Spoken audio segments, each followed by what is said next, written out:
So then, welcome everyone for today's session. I think the second to last. Next week will be the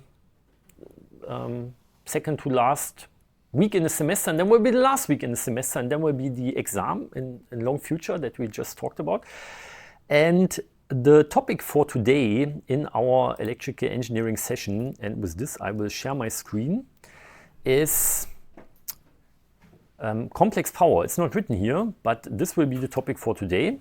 So we will, in this third chapter about linear network analysis and linear networks at harmonic stimulus, so with sinusoidal currents and voltages, we will look at AC power and complex power, and then further on look at power matching for such complex impedances. So what you remember, what we already did for DC circuits, we will also do for AC circuits. Okay, so we will also somehow start with some quick reminder what is known so far. Yeah, you remember the first semester we talked about DC current and DC voltage and signals that are constant in time. And you should remember that then power is the product voltage times current. And this is a DC power, this is a constant power at any load that we have in such a circuit. And then if we have some ohmic resistor, still of course this rule applies for the ohmic resistor, but that we can say voltage is also current divided by resistance, current multiplied with resistance. And so if we insert for the voltage current times resistance, we get that the power is current squared times resistance. And if we say, okay, the current is voltage divided by resistance, then we get voltage squared divided by resistance. And so, yeah, if we know the current and the voltage, we know the resistor. If we know the resistor, and so from these three quantities, we always need to know two. Then we can calculate the third, and we could also calculate the power. And we will see some of these equations later on, when instead of a resistor or resistance, we use complex impedance or complex admittance. And the DC power at some passive two-pole is then a measure of energy conversion from electrical power, electrical energy that goes into this two-pole element into other energy forms. And what could be other energy forms that this electrical energy is converted to? What happens in a resistor? Heat. The resistor heats up. What happens in, let's say, a motor? Yeah, we have some mechanical energy or motion.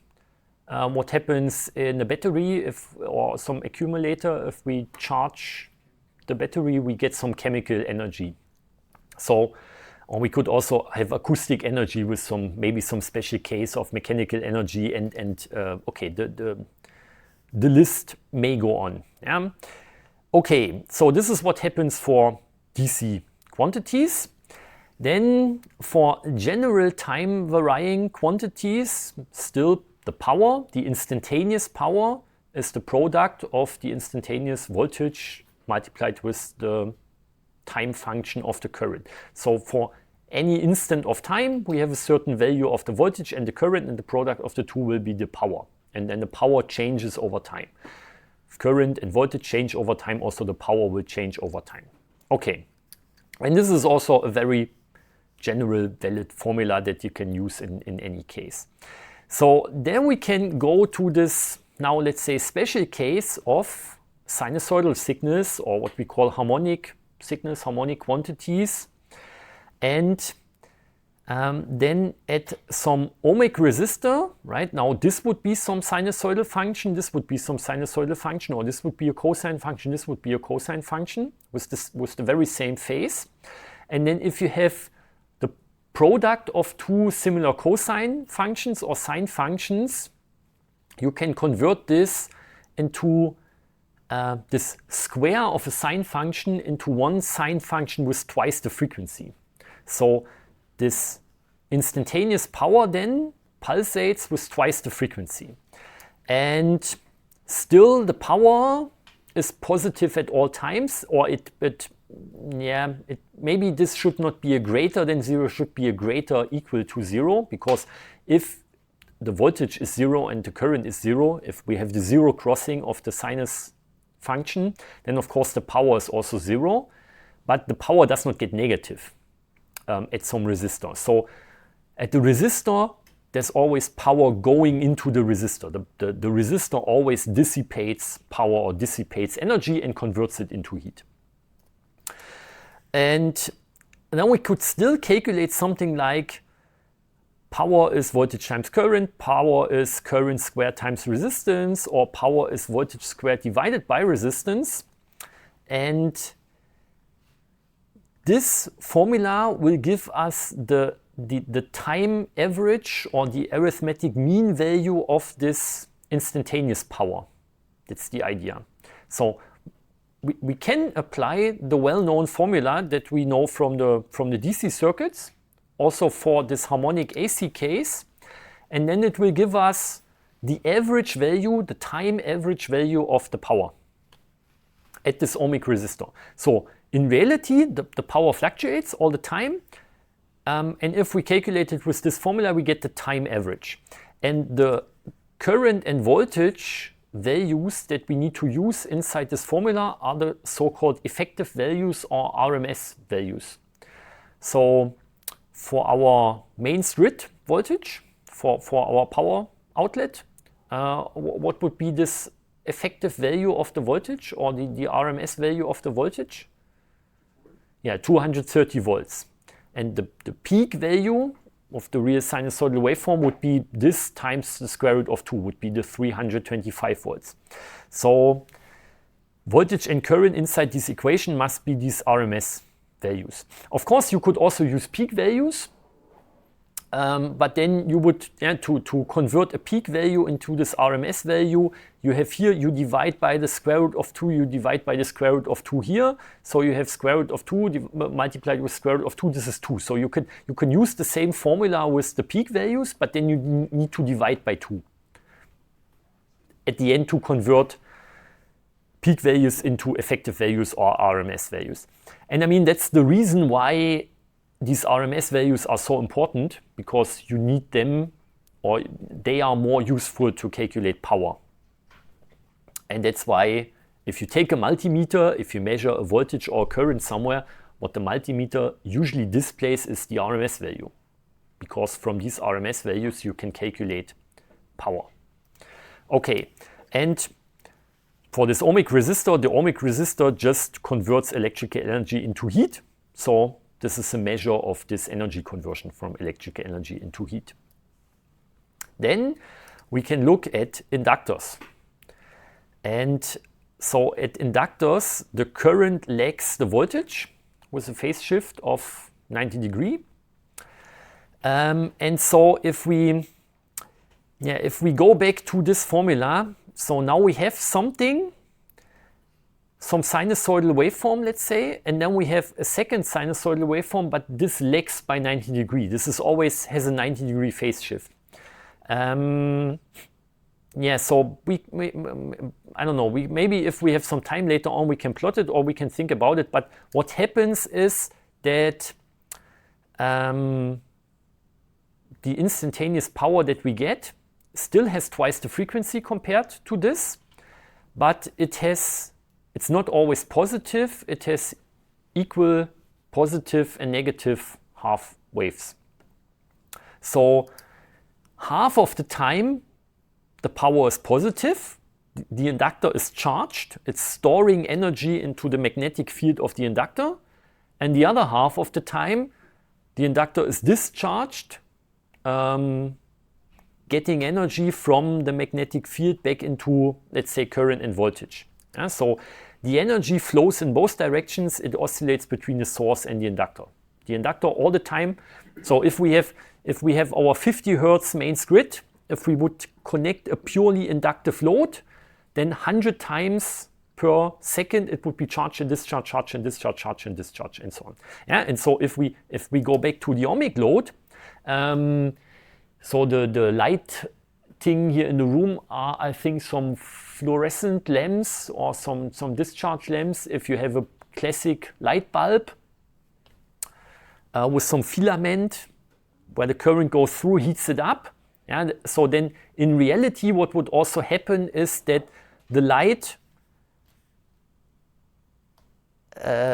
changes the brightness with twice the frequency of the mains grid. So the light would get brighter and dimmer and brighter and dimmer 100 times per second. But for the filament, the thermal time constant is much larger than this, so you just see a constant brightness. But with these lights here, you might see some flickering if you have very sensitive eyes. For them, I don't know, maybe, maybe not. It's depending on if they are directly connected to the grid or if they have some electronic circuit before that has a rectifier and then has some inverter that inverts it to a much higher frequency that won't show any flickering for our eyes, which is probably the case. Because if you have only these lights in the room, if you directly look to them, you won't see it, but let's say from the side, our eyes are more sensitive to this, and then you see this flickering. That is maybe also known from older, if you had this cathode ray tube displays, then they would also flicker with a certain frequency. Okay, so energy flows in both directions, and because the half waves, the positive and negative ones are equal, then the arithmetic mean or the time average of this power is 0. There is no net effective power, and that's why no energy conversion occurs. It's just charging and discharging of the magnetic field. And still there is some kind of power. So we could calculate something by voltage times current or current squared times the reactance. Yeah, let's say imaginary part or the magnitude of this complex impedance, or voltage squared divided by this reactance. And this Q is called reactive power. So it's the power that is charging and discharging and charging and discharging all the time, the inductor. And once again, current and voltage inside this equation are the RMS values. And this omega L, as said, is the reactance, which is the magnitude or the imaginary part of the purely complex impedance that we have for the inductor. And then at capacitors, we have the same. So here, the voltage lags the current because at some capacitor, the voltage is proportional to the charge, and so you always need to have some current first to build up a charge, and that's why the voltage lags the current. This is maybe some nice way to remember this. So if we look at the phase shift between voltage and current, then it's minus 90 degree, right? Before it was plus 90 degree, now it's minus, but except for this, everything is more or less the same. So still the instantaneous power has twice the frequency and has equally positive and negative half waves, and the energy still flows in both directions. And where is the energy stored in the capacitor? Yeah, between the plates. And what is in between the plates of the capacitor? Some dielectric material, and this dielectric material is filled by some electric field, exactly. So there the energy is stored inside the electric field of the capacitor. And the time average of the instantaneous power is 0, no energy conversion is happening.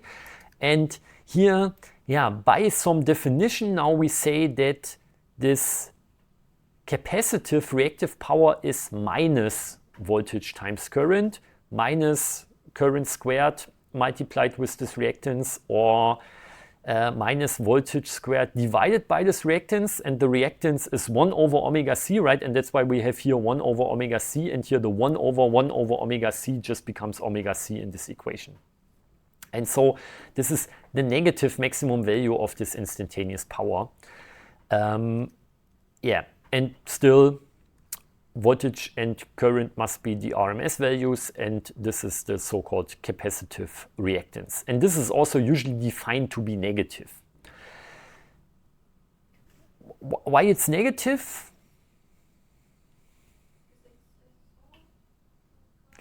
Yeah, not really because it's a source. I mean, it's still the electric field, like the magnetic field, is acting like a load and like a source and like a load and like a source all the time, charging and discharging. We will see this later, because the reason for this is that usually we don't want to have this reactive power. The reactive power is unwanted, and we can compensate inductive reactive power with capacitive reactive power and vice versa. And that's why it's a pretty good idea to have the one counter one as positive and the other one as negative, because then you can just take the sum of the two and they will compensate each other. That's the reason. Capacitive and reactive power can compensate each other, like in a series or parallel resonant circuit. And that's why the one is, but it's more really like a definition to say this one is positive and the other one is negative, so that they can compensate each other. Okay, and then we can take a look at, let's say, the general case. And in the general case, we have a voltage and we have a current. They are both here taken as sinusoidal. They have this angular frequency, they have some amplitudes, and they can have different phase shifts, of course. The voltage can have a different phase shift than the current. And still we can calculate the power. Power is voltage times current, and we can insert these equations. And we can say, okay, then we have the product of the amplitudes and the product of these two sine functions, right? And yeah, in general, we'll be finished by this. Yeah, but now we will invest some time. We will invest 2 more slides to make this simple formula, to turn this simple formula into a complicated formula. But then from the complicated formula, we can get something. That's the idea. So if you appreciate mathematical reformulations, you will like it. If not, not. I'm sorry for this. Yeah. Okay, so now we can take such a rule that the product of two sine functions with different arguments can be written as the sum of two cosine functions with a factor of 1/2 in front, because, right, we turn this product into a sum, so we need to compensate for the maximum amplitude. And then these cosine functions, they include the difference and the sum of these two arguments.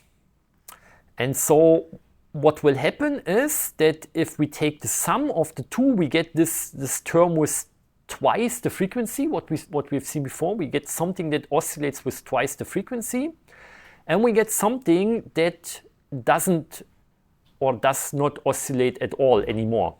That just depends on these phase shifts, and the phase shifts are not changing over time usually. They're complex, constant angles. So yeah, we get these amplitudes divided by 2, and then we get some constant term, and we get some term that oscillates with twice the frequency. And so this amplitude times amplitude divided by 2 could be also rewritten as amplitude divided by square root of 2, amplitude divided by square root of 2. And then this is the RMS value, this is the other RMS value. So this is just the product of the two RMS values. And this here is a phase shift. It's a phase shift between voltage and current.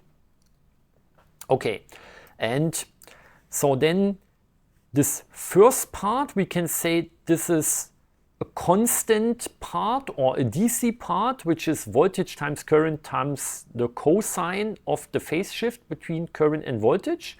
And then we have some oscillating AC part that oscillates at twice the frequency. And yeah, this somehow includes the phase shift of the voltage and the phase shift of the current, and is somehow negative. Okay. So, but let's say there's a constant part and there's a part oscillating at twice the frequency. And this is pure DC and this is let's say, pure AC. And this is at the end then how this looks like. In the general case for some, right, we have a current function, we have a voltage function, they have some phase shift in between, they both have some amplitudes, and if we take the product of the two, then we get this instantaneous power. And so here are these phase angles, here's the phase shift between them. The period here is 2p or 2 pi because this is plotted with respect to omega t. And we see the constant part, the thin dashed line, this is the constant part, and then we see this oscillation with twice the frequency around this constant part, and the amplitude of this oscillation is voltage times current.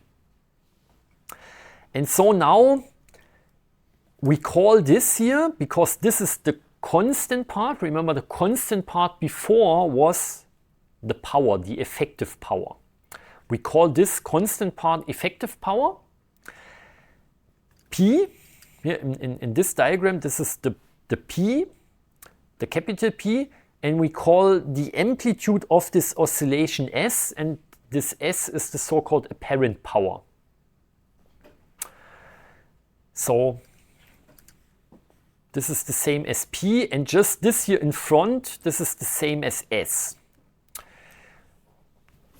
And this is now just written on the slides a bit more. So the real power or effective power called P is still the arithmetic mean, the time average of the instantaneous power. So we take the power changing over time, integrate it over one period of time, divide by the period, then we get the power. This is how you calculate an average or a time average.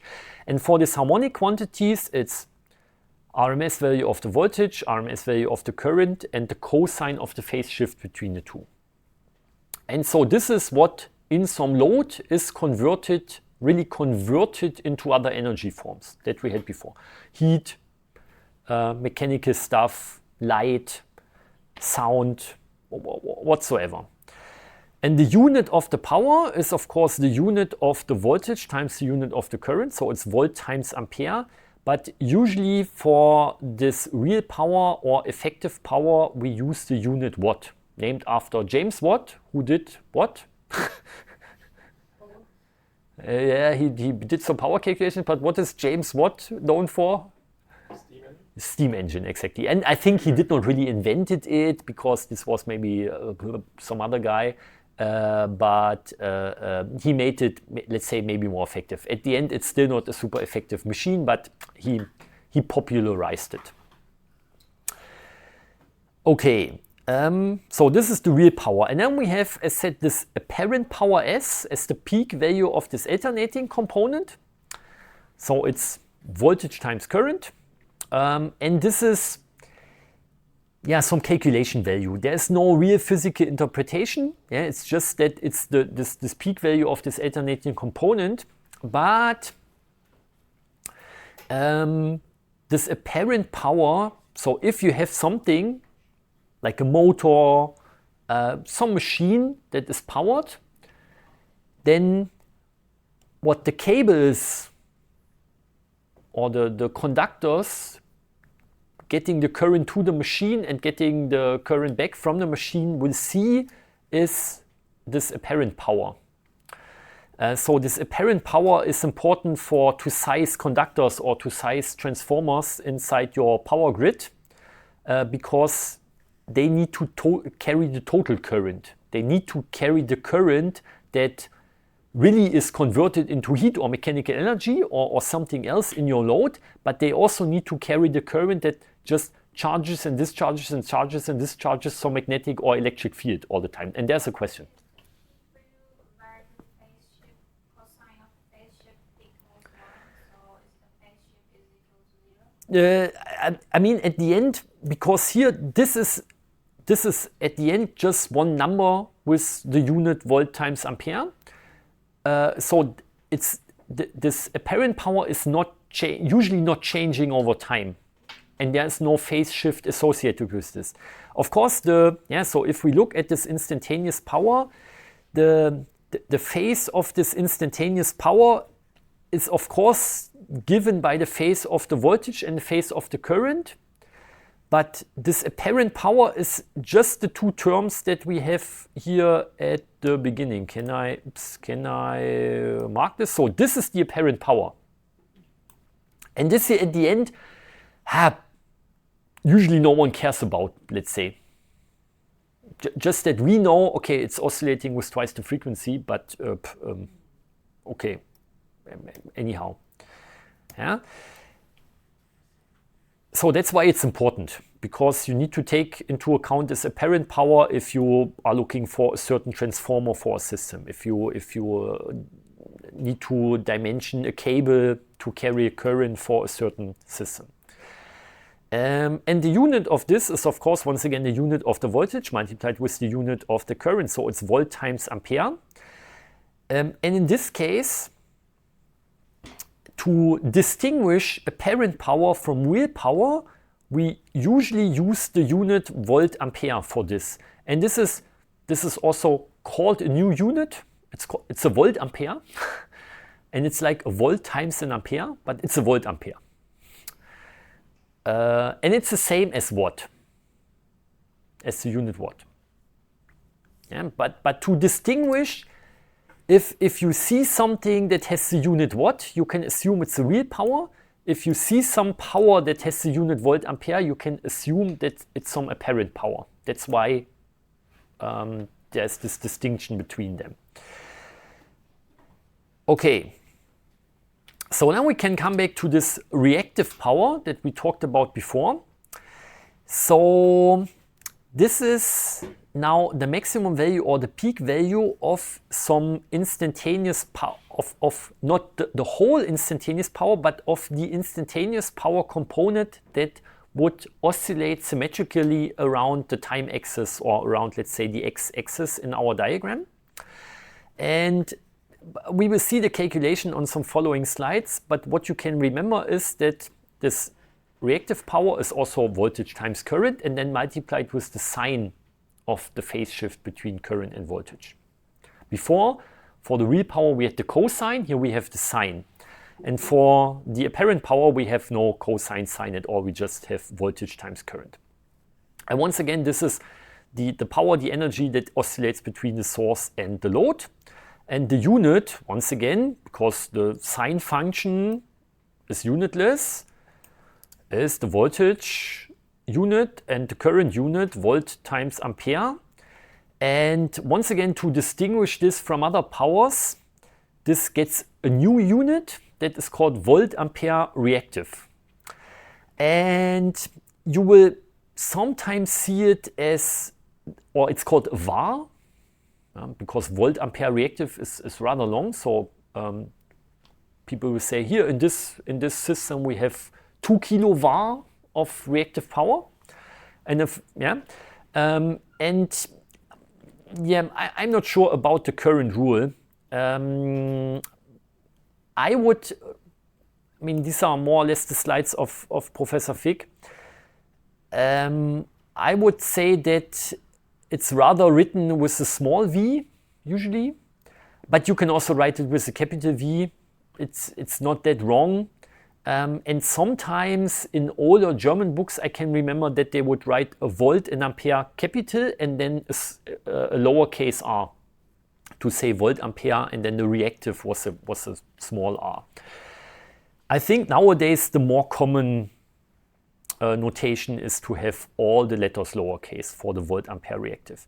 And then, as discussed, if we have inductive components, the phase shift is positive, so the sine function is positive, so the reactive power is positive. And if we have capacitive components or something that acts capacitively, we have a negative phase shift, so the sine function is negative, so also the capacitive reactive power is negative.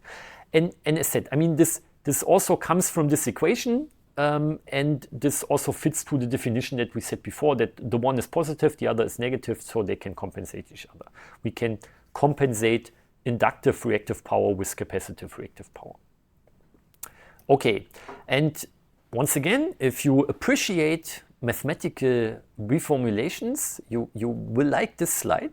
So we now take the result from the previous equation. Remember, we had this voltage times current times the cosine function of the phase shift. This was our real power or effective power. And then we had this apparent power multiplied with the cosine function with twice the frequency and the phase shifts. And now we take some other rule, or we say, okay, the phase shift was, the phase shift here was phase of the voltage minus phase of the current. So here we can say, instead of writing the phase shift of the current, we can say, okay, this is the phase of the voltage minus this phase shift. So if you take just this equation, bring phi e to this side, bring the phi to the other side, then you get this equation, right? And so now we take this equation and insert this equation over here. So this term will stay the very same term. And now this turns into this. So we get 2 times the phase of the voltage minus 1 times this phase shift. So that's why we have 2 times angular frequency times time and 2 times the phase of the voltage. And now we have once again something that is cosine of 2 times something, and a cosine function with the difference of two arguments. So we have cosine of this minus this. So there's another rule that says, okay, if we have the cosine function with 2 arguments and the difference between it, we can reformulate this into cosine times cosine plus sine times sine of these arguments. And then the first argument is twice this frequency and phase shift, and the second argument is just our phase shift. This was the phase shift of the voltage. This was the phase shift between voltage and current. Okay, and then we insert all the stuff into this equation. And then we have still our constant part. And we have something that has the same cosine phi here and a cosine function that oscillates with twice the frequency. And we have something that has voltage times current times sine of the phase shift, and that also oscillates with twice the frequency. But here it oscillates with a cosine function, here it oscillates with a sine function. Okay, and so now we say the first part, right, is voltage times current times cosine, and then we have this term minus this term, so we have 1 minus this. So this is something like for the resistor. Remember what we had for the resistor? It's fluctuating, but it's always, here it's correct, always greater or equal to 0. So this is like the power at the resistor. It's always, it's fluctuating, but it's never negative. It's always positive. It's always dissipating energy into the load. And then we have something that is really oscillating only and where there's no power flow at all. And so we can see that once again, this is our real power or effective power. This is our reactive power. And then, yeah, this is fluctuating always positive. This is, this is only fluctuating. And okay, yeah, in the recording, there's always something hidden behind my camera window, but I will upload the slides maybe later. So then once again, we can have a look at these special cases. So at the resistor, at the inductor, at the capacitor, we have 0, 90 or minus 90 degree phase shift. So we have only real power, only reactive power, or only negative reactive power, what we said before.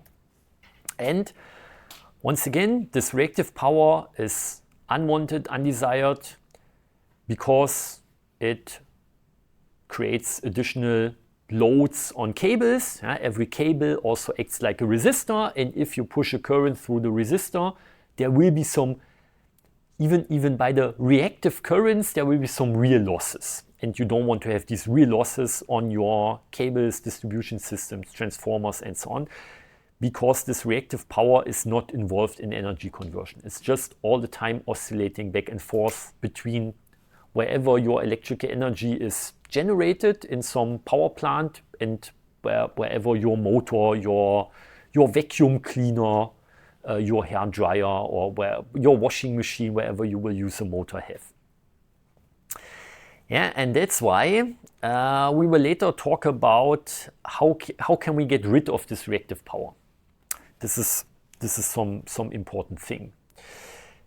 Okay, so now we can say, we remember, okay, the real power was voltage times current times the cosine of some angle. This was, reactive power was voltage times current times the sine function of some angle, and this was just voltage times current. And if you look at these equations, it's very obvious that these are exactly the equations that you have for the calculation of a triangle. So you can also think about this as a triangle and say the horizontal part of this triangle is the real power. The vertical part of this triangle is the reactive power, and the hypotenuse is the apparent power. And here we have the phase angle between current and voltage, and of course here we have the right angle, the 90-degree angle inside our right angle triangle.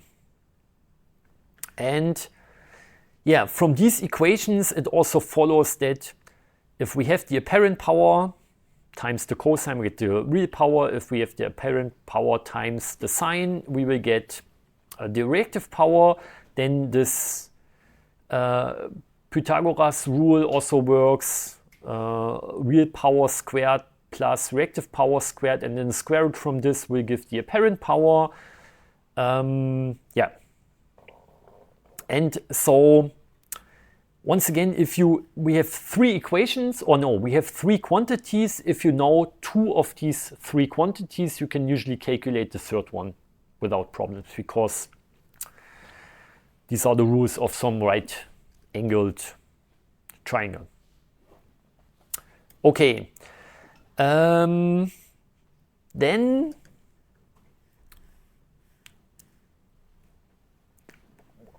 as said, what we usually don't want to have in this triangle is the reactive power. We want to have the triangle not to be very high, we want to have the triangle to be rather flat. And so, or let's say we want to have this cosine phi to be rather large, and we want to have this sinus of phi to be rather small. So the cosine of phi, which is also the ratio between the real power and the apparent power, this is called the power factor. So the power factor is exactly this cosine of phi.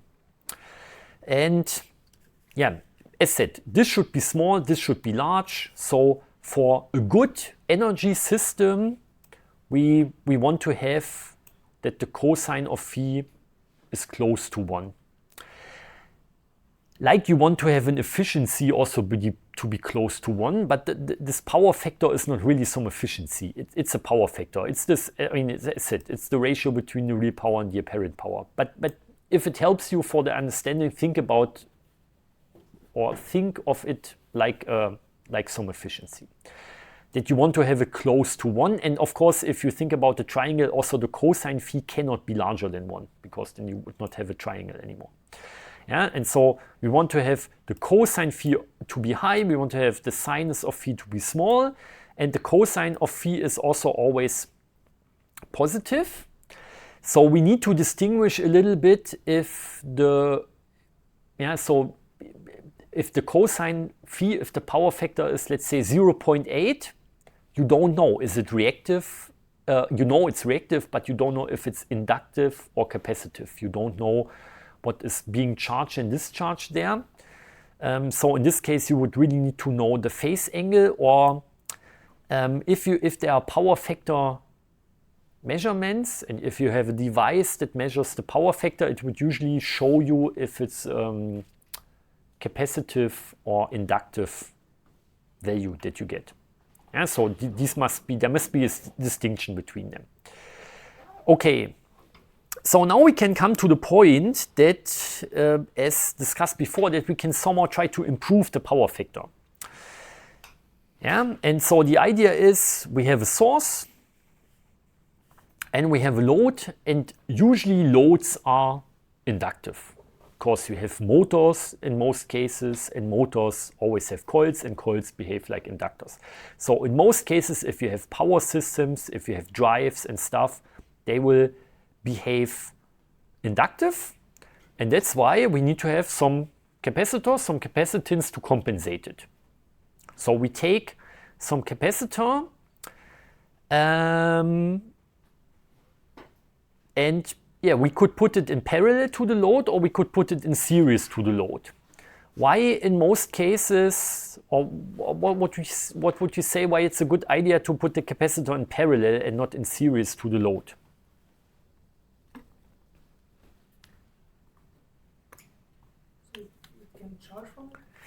Yeah, but even if we would, I mean, we could also place the capacitor somewhere here, then the capacitor would also be charged in this charge, and current would still be able to go to the load. So why is the capacitor placed in parallel to the load and not in series to the load? Reduce effective resistance? Yeah, not really, because I mean, now you could also say if the capacitor is not well designed, it's like a short circuit for the source. So if the capacitor has the wrong size, then most of the current will go this way, which might be much easier than go through your load. So that's not really the answer.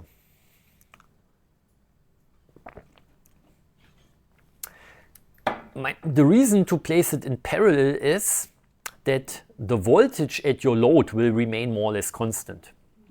If you would place the capacitor in series, then the voltage from your source, from your mains grid, somehow needs to split up across the capacitor and the inductor.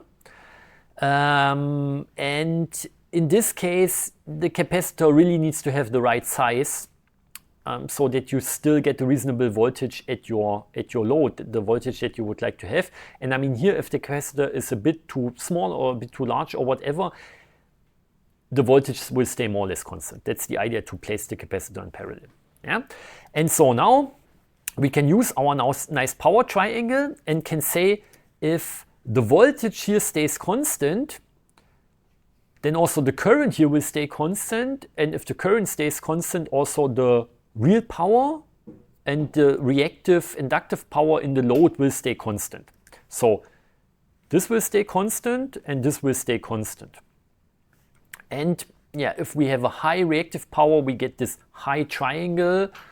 A high triangle has a bad power factor. So to compensate this positive inductive reactance or reactive power, we take capacitive negative reactive power. And so then the sum of the inductive and the capacitive power will be this smaller triangle with the compensated.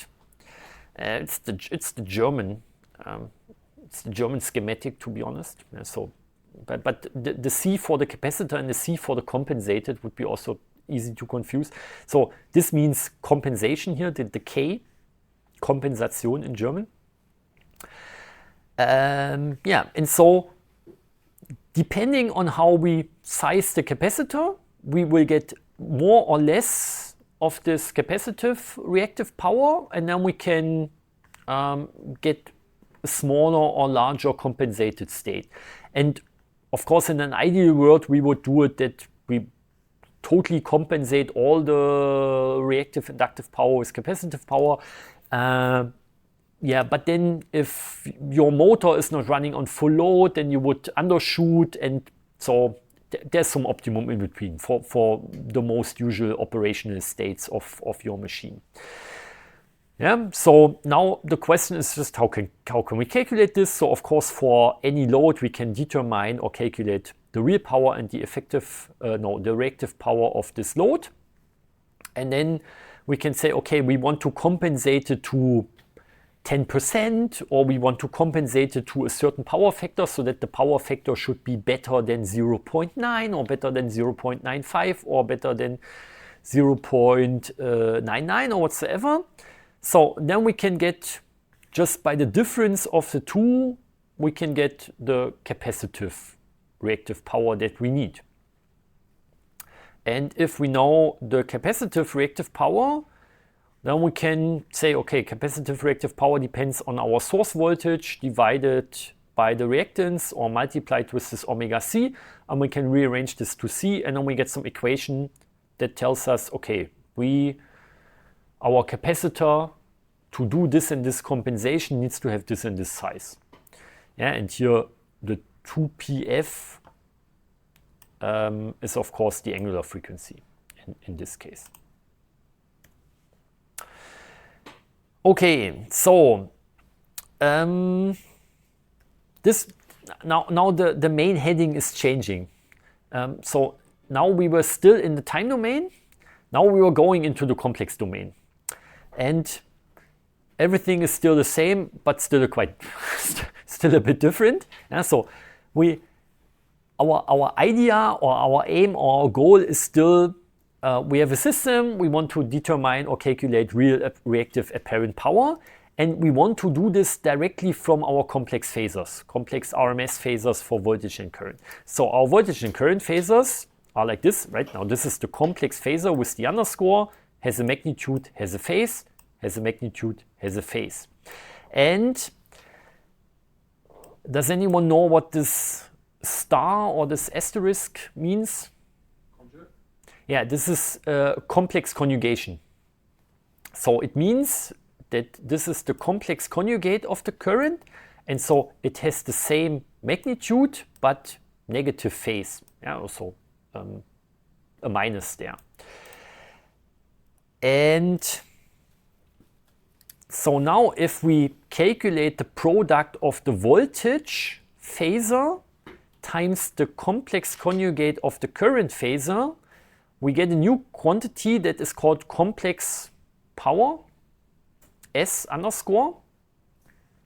And so we can see that if we do this calculation, insert the stuff, that at the end we get that it's voltage times current times the exponential function of e to j phi, and phi is the phase shift between voltage and current, the same phi that we had in our calculations before.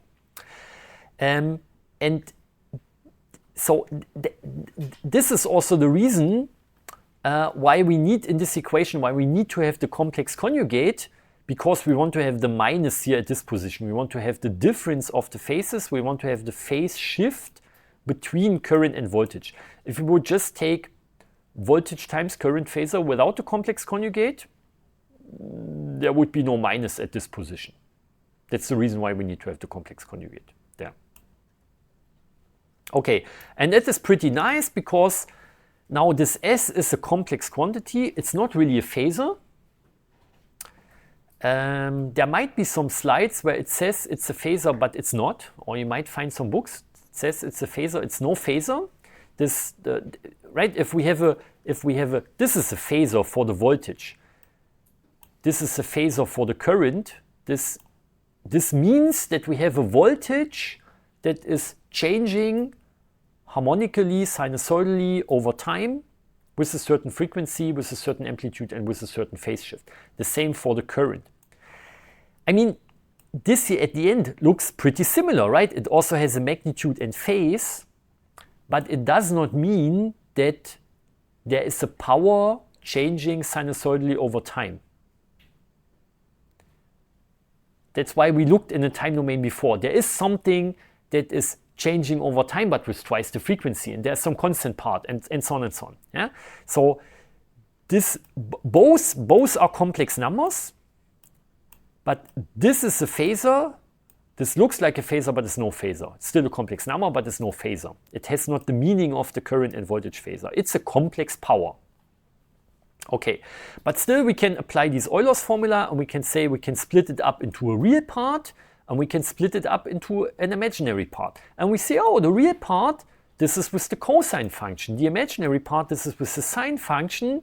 And we can insert this stuff, and we see, oh, this is what we had defined as the real power before. This is what we have defined as, or what we said, what we called the reactive power before. So we can say that the complex power, the real part of this is the real power, the imaginary part is the reactive power. Yeah, so the real part is the power, the real power, the effective power, the imaginary part, and so on. And the magnitude is the apparent power. And then with this you have a very nice way to calculate stuff if you already have your phasors. So now if we take into account some complex impedance or admittance, then for the current, it follows that we can say, okay, this complex power is current squared multiplied with the complex impedance, and current squared divided by the complex admittance. And for the voltage, it's a bit different because here we have the complex conjugate, so we also have here the complex conjugate. So it's voltage squared divided by the complex conjugate of the impedance, or voltage squared multiplied with the complex conjugate of the admittance. But very nice ways to calculate this complex power directly as a complex quantity, if you like to do so. Okay, so the same works still for the triangle, right? Nothing changing there, and you can also directly see the definition of a complex number here, so that this is the real part of the complex number, this is the imaginary part of the complex number, this is the phase angle of the complex number, or the argument of the complex number, and the length of this is the absolute value of the complex number. Okay, and now we can come to the last topic. Before we come to the last topic, I a bit forgot about this, but I did not put it into the slides yet. You know, in Germany we like to drink beer. We also like to drink Weizen beer. I would not specifically recommend this brand here. There are many other brands that are nice. But you know, if you get a beer in some bar or some restaurant, you get a glass like this, then there is some length, some amount that is real beer. This is like the real power, the effective power. Yeah, then you get the foam. You get it. You don't really need it. Yeah, there's not too much beer content in there. This is like the reactive power, the measured in var. And your glass still needs to take or be able to take the foam. So for the glass, to get the proper dimension of the glass, you need the apparent power, the Scheinleistung measured in volt ampere. So if you think about these powers, this glass of beer is also a quite nice way, maybe if you like to drink beer, maybe a quite nice way to remember it. Okay, so now we can come to the last section. So now if we have some AC circuit, how do we need to do the termination to get really maximum power into our load? Once again, if you get maximum power into your load, this is nothing that you would like to do in energy circuits, because remember, how was the efficiency if we talked about this for DC circuits?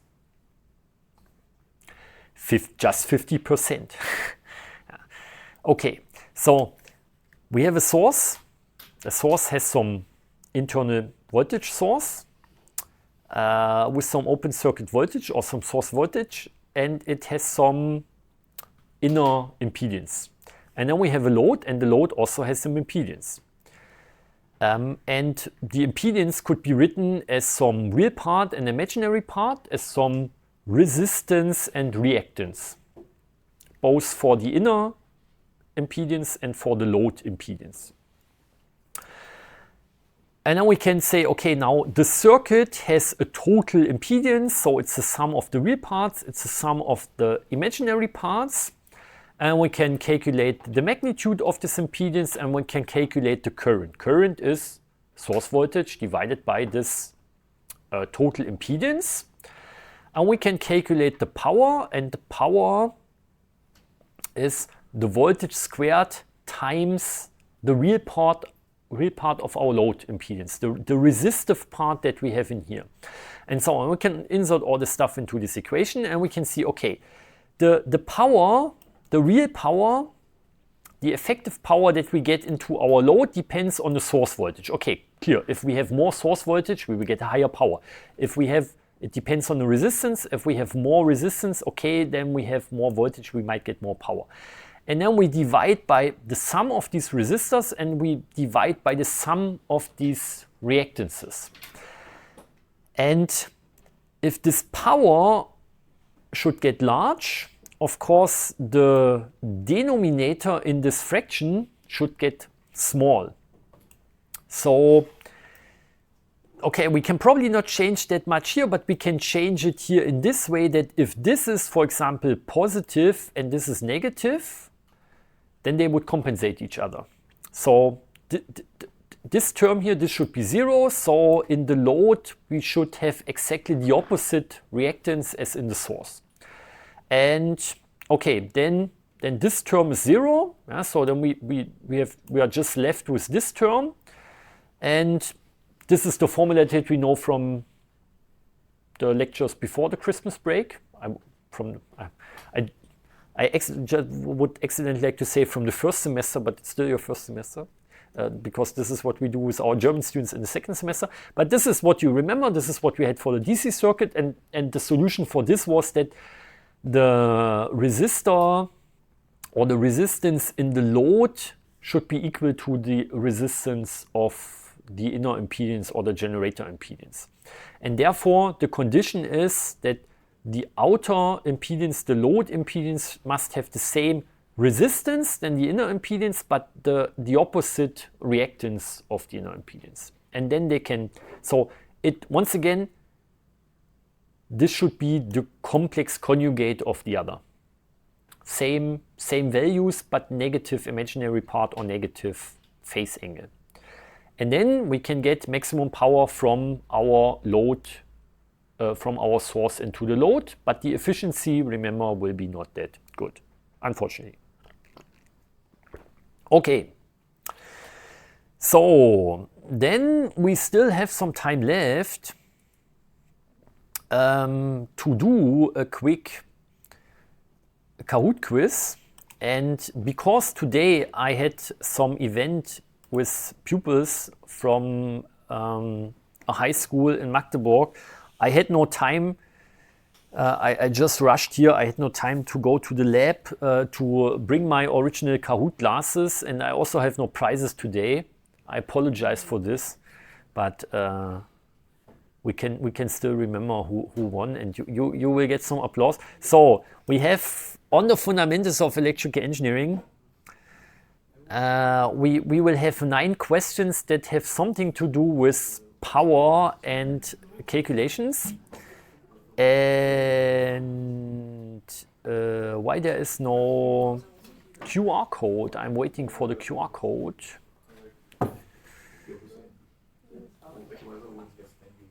And I'm also waiting for the music.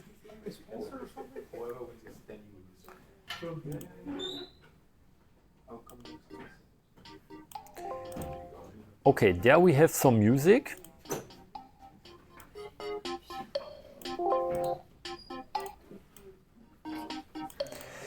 But we have no QR code. I'm not sure why. Maybe you can just go to the website and enter this pin.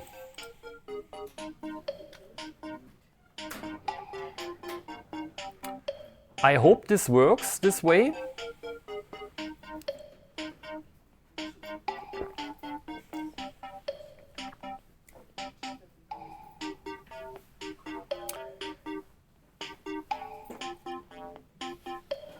So there's the first person joining, so this seems to work. I'm not sure why there's no QR code today. This is very strange. Maybe there is some problem with the Kahoot website.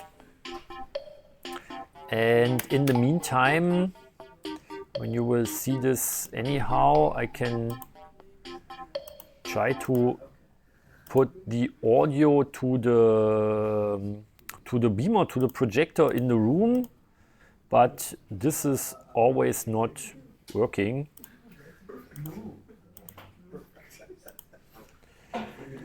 Okay, so I will go back to the audio of my computer. So you need to go to www.kahoot.it IT, because I think it's some Italian company, and then enter this game pin 8896014.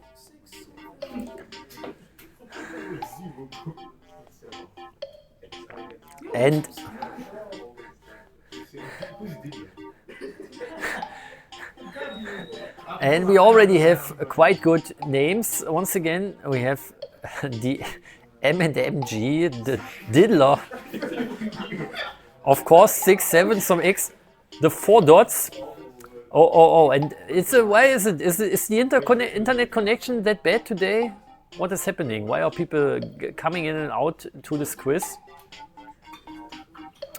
Does anyone need some more time? You need some more time.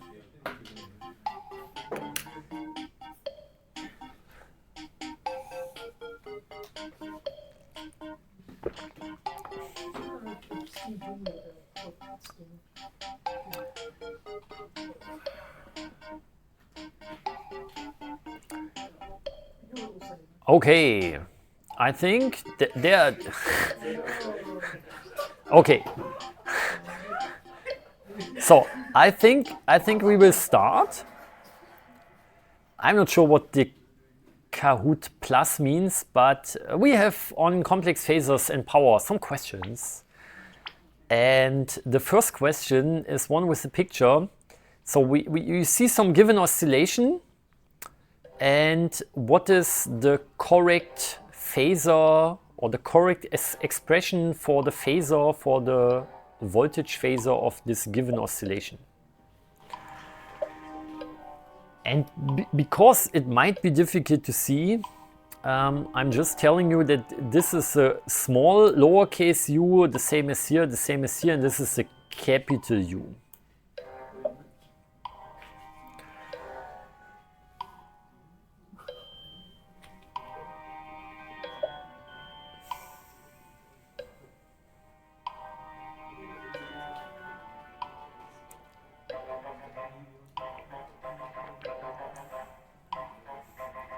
And so we have 4 results with the very same amplitude, and we have one that has or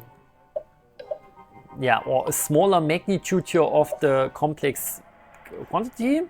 Okay, so let's discuss. So here's the one. We could imagine that the amplitude here is of course something larger than 1. And it could be something like 1.4. So, but this is the peak value. And okay, so this is the peak value. It's 1.4 something. And now we can think about that here the zero crossing is at minus 2.5. And the whole oscillation here, this would be 360 degree. So from here to here, this would be 180 degree. From here, or can I also show it with my pen? No, it's also not larger. From here to here, it would be 90 degrees. So from here to here, it would be 45 degree. And now the question is, okay, minus 45 or plus 45? And if you have plus 45, then everything is happening earlier. So if you just look at the phase shift, then this must be the correct answer. And this is also the one that is written as some RMS phasor, where we take the magnitude, which is square root of 2, and divide by the square root of 2, so we get 1. So that's why this answer is the correct answer. And we will see there should be 2 people on the podium, and it's Usain and Diddler.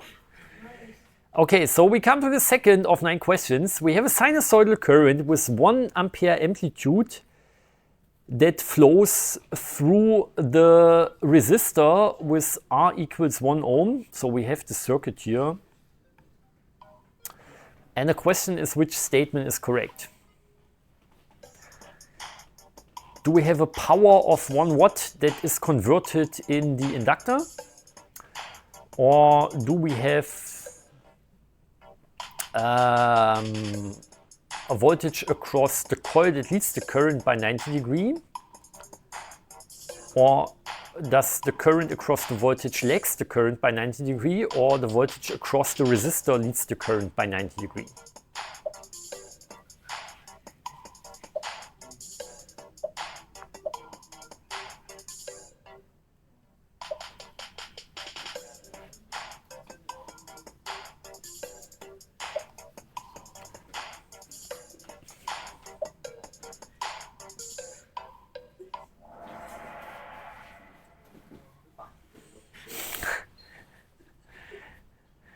Okay, so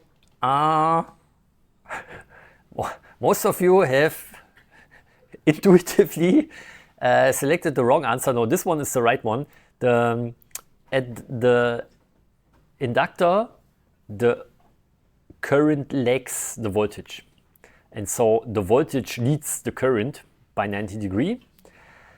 At the resistor, current and voltage are in phase, so there is no lag between them. And at the inductor, no power is converted, but no one selected this answer. Yeah. There is, I don't know, there is some, yeah, some, what is it called, mnemonic or something? So some, say again? Yeah, I also don't know, because there's MN. Yeah, some rule to remember something. In German we say Eselsbrücke.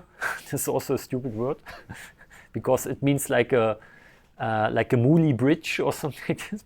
So there is some way to remember this, at least for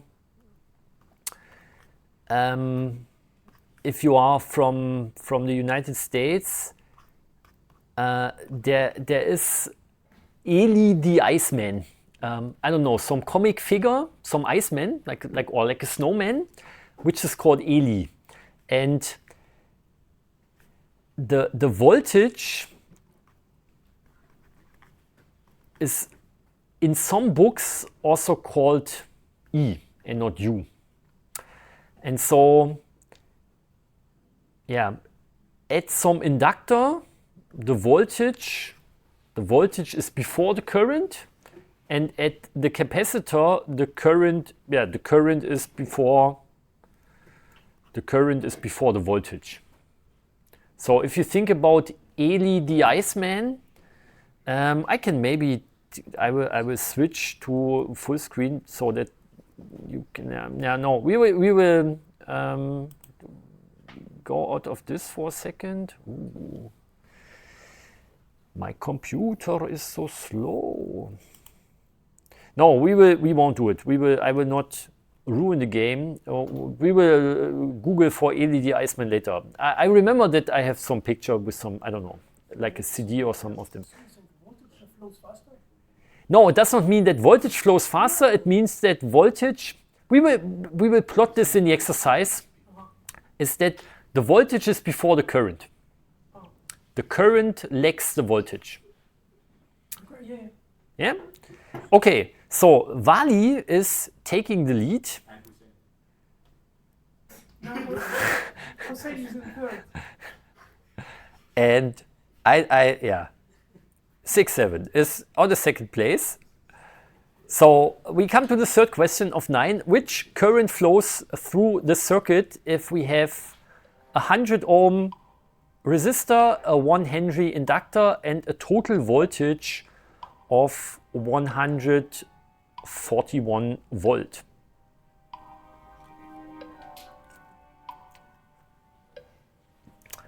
And that's a good question to think about.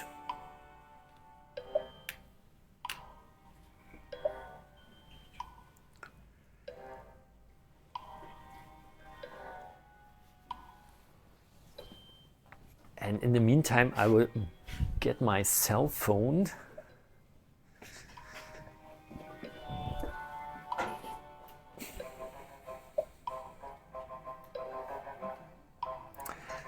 So there are 4 answer options with different values of the current.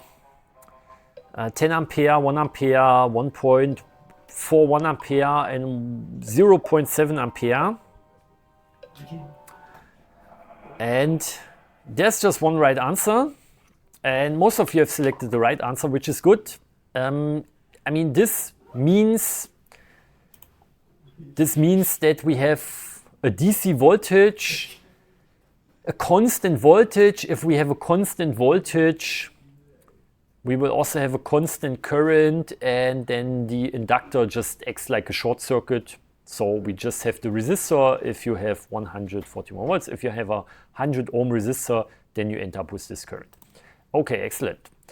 So Keshav is climbing up to the second place, followed by the X, and we come to the fourth of 9 questions. Now we have the same circuit. We have a resistance of 100 ohm, we have some reactance of 100 ohm, and we have some co-sinusoidal voltage with a 45-degree phase shift. The question is, what is the current through this circuit as a time function?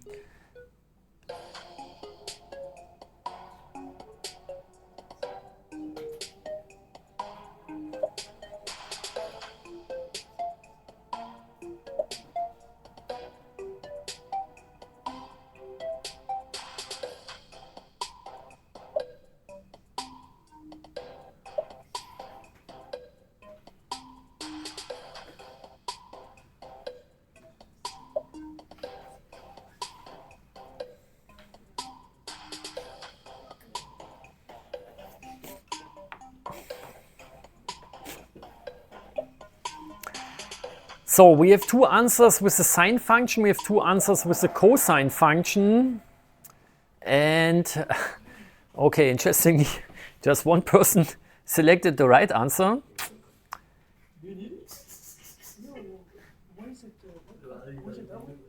So, or is it okay, we will think about this. I think it's the yellow answer. No, not the. That's orange one. The red answer. So, if we go back to the circuit, there will be more answers to come or more questions to come. So what happens here is we have this as some. I need to probably draw a quick schematic.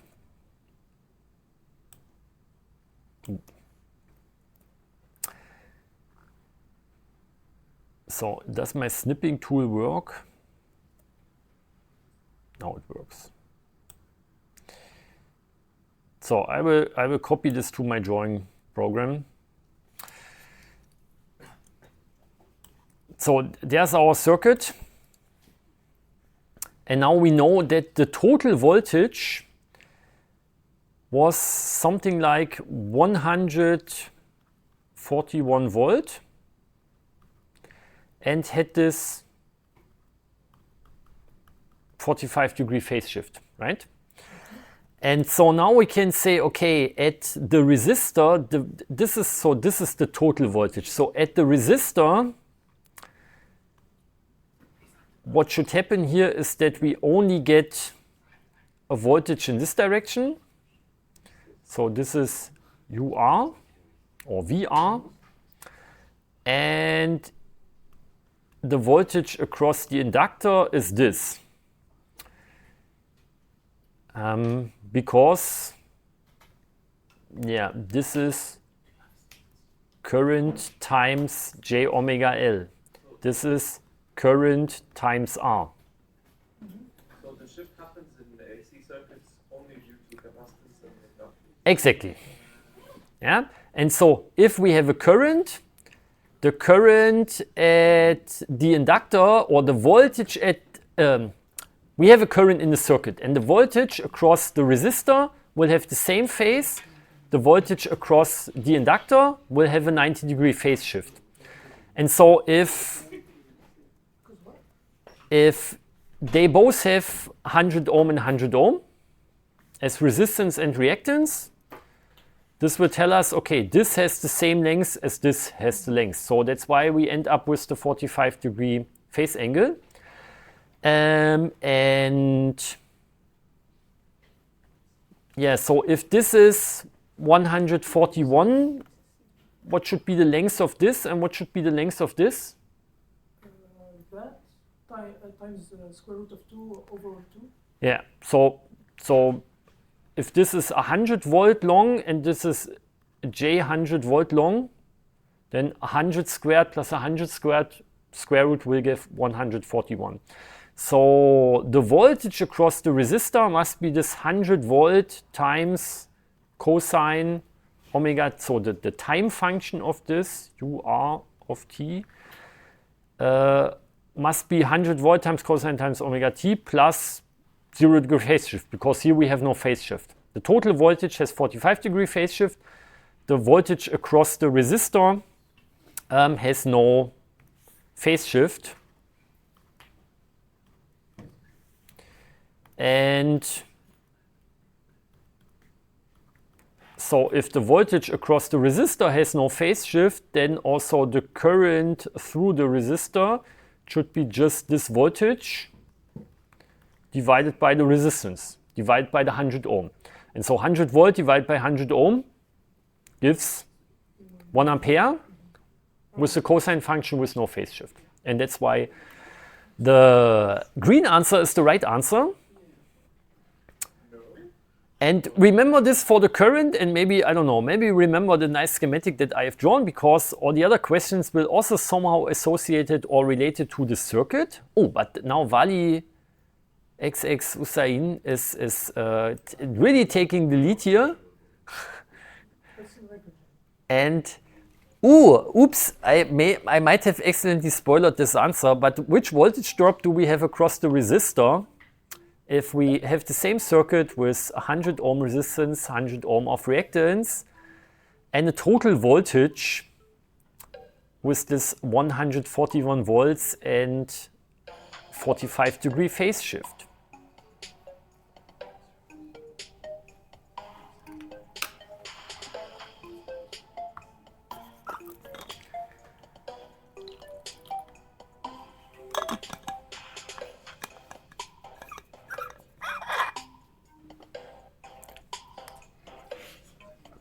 And we have 4 nice answers. They all have the same amplitude. They all have a cosine function. They just have different phase shifts. Plus 90 degree, minus 90 degree, minus 45 degree, and 0 degree. And yeah, if you remember what I've drawn before, then the answer was already here. 100 volts. Times the cosine function with 0 degree phase shift, just the cosine function. So no change on the first place, on the second place, but the 4 dots are climbing up to the 3rd place. And we come to the 6 of 9 questions. Which voltage drops across the inductor, or which voltage cross do we have across the inductor if we have the same circuit with the same values and so on? So before we were interested in this voltage, now we are interested into this voltage here.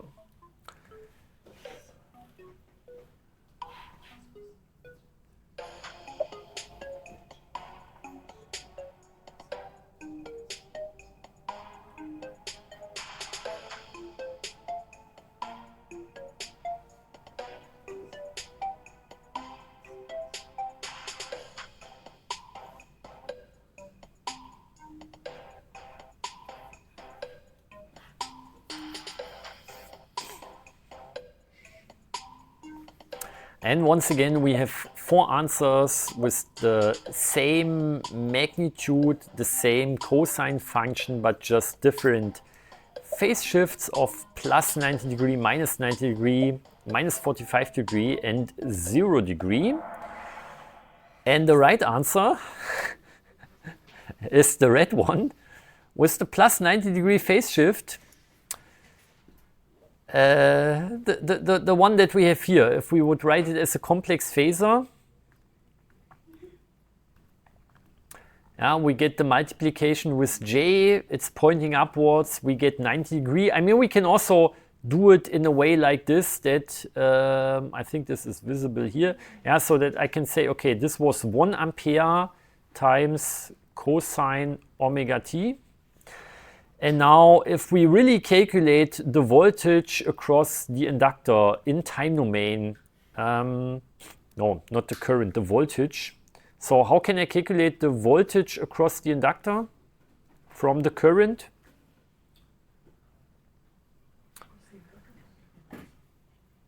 Law of induction. At some inductor, a voltage is induced if, I think we also had this equation before. So a voltage is induced if the current changes over time. And so we can insert this and say, okay, it's 1 ampere times the cosine of omega t. And then, of course, the time derivative of this. So I will write it like this, that I will say, okay, now the derivative of this, because this is the constant part that we can place before. So we still have L times 1 ampere. So the derivative of the cosine function is minus sine function. So I will place some minus here and a sine function that depends on omega t. So end. We just calculate the derivative with respect to the time, but inside the argument of the cosine function, we have the omega, and this is like a nested function, so we need to multiply with the derivative of the nested function, which results in omega. We need to multiply with omega. Okay, so now we have minus sinus, and we have this omega times L. So I will rewrite it a little bit and say it's 1 ampere times omega L times the minus sinus function. And now, now the question is, so a minus sinus function, I think looks like this. Let me take a different color. That minus sinus looks like this. So this is, if this is x and y, this is minus sinus of x, right? If this is x and this is the y-axis. So what we want to have at the end, or where we start from, is a cosine function. So a cosine function looks like this, that has the maximum here, and then first zero crossing there, the minimum there, second zero crossing there, and so on. So this is how a cosine function looks like.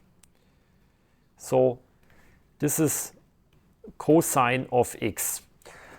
What would we need to do with the cosine function to turn the cosine function into this minus sine function? Yeah, we would need to move the cosine function by 90 degrees in this direction. And then the cosine function turns into a minus sine function. So instead of the minus sine, I could also say this is the same as cosine of omega t plus this 90-degree phase shift that we just discussed. And omega L is also 100 ohm, and so 1 ampere times 100 ohm gives 100 volt multiplied with cosine omega t plus 90 degree. I thought of it like in the triangle again. Yeah, but even in a triangle, like in this triangle, it's also the if you count the, if this is 45 degree, this is 90 degree. In the last equation? 90. That's the L.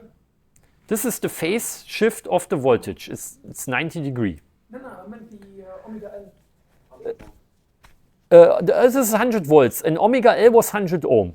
1 ampere times 100 ohm gives 100 volts.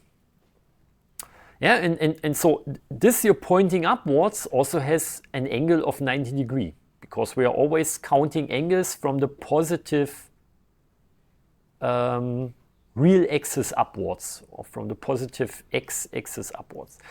Okay, so that's why the red answer is the right answer.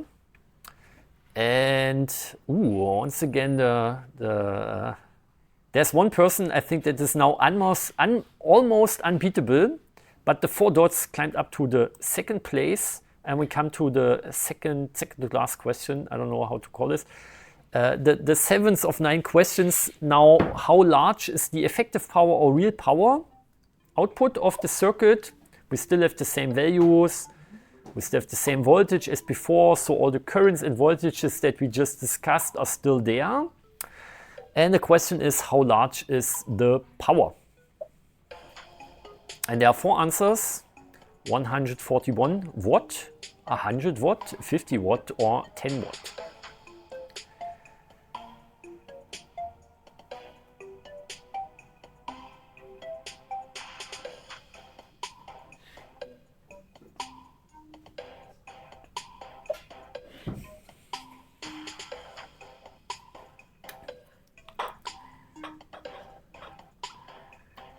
And yeah, if you want to calculate this, take into account that powers are calculated using the RMS values and not the amplitudes. And that's why the right answer is the yellow or orange one, depending on which monitor or display or projection you look. Right, the voltage across the resistor has 100 volts of amplitude. The current has 1 ampere of amplitude, but the RMS value will be this divided by square root of 2, this divided by square root of 2. So if you multiply 100 volt times 1 ampere, it's 100 divided by 2, it's 50. And that's why 50 is the right answer. And okay, nothing changes at the podium, and we come really to the second to last question, the 8th question of 9 questions. How large is now the reactive power in our circuit? Same values. Resistance is still 100 ohm, reactance is 100 ohm. We have the same total voltage. Is it 141 var? Or volt ampere reactive? Is it 100 volt ampere reactive? Is it 50 volt ampere reactive? Or is it 10 volt ampere reactive?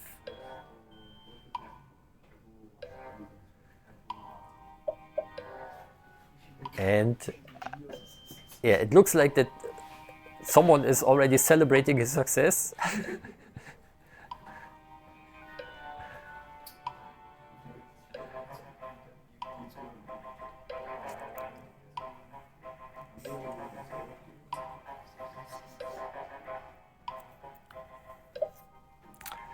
And there are only a few seconds left to answer, and we have 5 answers already. And yeah, once again, it's 50 volt ampere reactive. I mean, we have the same values for the voltage. Of course, we have the same current in the series connection. So this is amplitude or peak value, 100 volt ampere reactive, and then divided by 2 for the conversion to RMS values gives 50. Okay, there the M and MG is climbing up to the 3rd place once again. Oh, and I think the people in the lead have maybe answered wrong, but there's a chance for others to shine. And this is now the last question. How large is the apparent power output of the circuit? That still has the same values: resistance of 100 ohm and reactive or inductive reactance of 100 ohm. And the same total voltage as before. Is it 141 volt ampere? Is it 100 volt ampere? Is it 50 volt ampere? Or is it 70.7 volt ampere?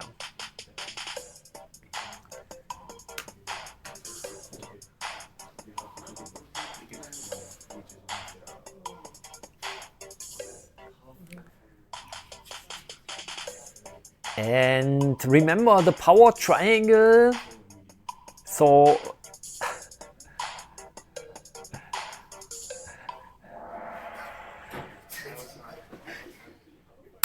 inside the power triangle, I mean, this was now the phasor diagram for the voltages and currents. And in the power triangle, we would have 50 on this side, 50 on this side. So the hypotenuse of this right angle triangle would be 50 times square root of 2 volt ampere, which is 70.7 volt ampere. And that's why this is the right answer. And now we have a podium. And on the third place, with some applause, oh, there's Diddler. Ooh. And on the second place, there are 4 dots. And on the first place, there can only be one very difficult to pronounce name. So congratulations. I said, unfortunately, no prizes today, no glasses for me. But yeah, we all had lots of fun. And oops, I will